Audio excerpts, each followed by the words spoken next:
मेरी ये वीडियो आज कुछ लड़कियों को शायद बुरी लग जाए, लेकिन लगती रहे, कोई फर्क नहीं पड़ता उस चीज से। लेकिन मेरा एक सवाल है जिसका जवाब आप मुझे दे के जाना आज, कि भाई जब तुम अपने मायके में होती हो, तुम जो स्ट्रगल करती हो, तुम्हें जो मिलता है खाने को आप वही खाती हो, जो आपके माँ बाप की जैसी स्थिति होती है उस समय आपको वो वैसा खिलाते हैं, आप खाते हो आराम से, इज्जत से रहते हो, सब जब ठीक है।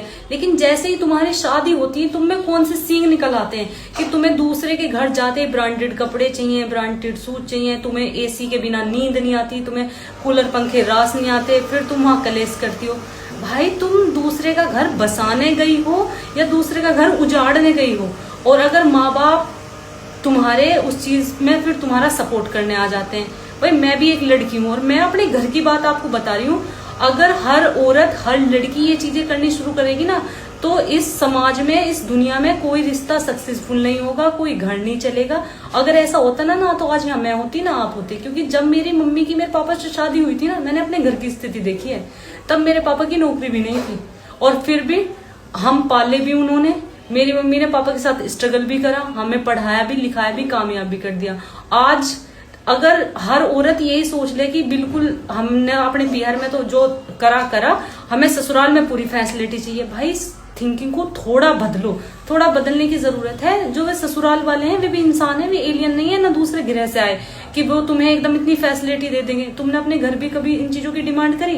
पर नहीं। माँ बाप के घर आप सहन कर लोगी, लेकिन ससुराल में आपसे सहन नहीं होगा।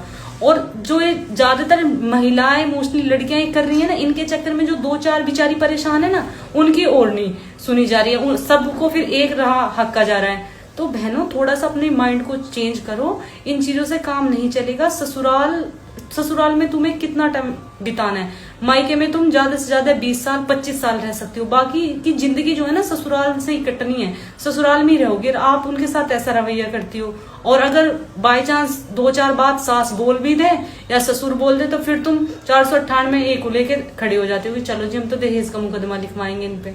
भैया ना हर चीज का समाधान मुकदमा है, ना हर चीज का समाधान कलेश है। मैं यही कहूंगी, क्योंकि हम इस विभाग में हैं, हम इन चीजों को देखते हैं। घर बर्बाद हो रहे हैं इन चीजों से, आपके आपसी संबंध खराब हो रहे हैं, रिश्ते खराब हो रहे हैं। जैसा आप अपना परिवार पीछे छोड़ के आई हैं, वैसा ही परिवार आपके सामने है, उन्हें भी उतने ही खुले दिल से अपनाओ जैसे तुम अपने माँ बाप के साथ रहती थी। वैसे ही सास ससुर को भी समझो, तो परिवार बहुत अच्छा चल सकता है।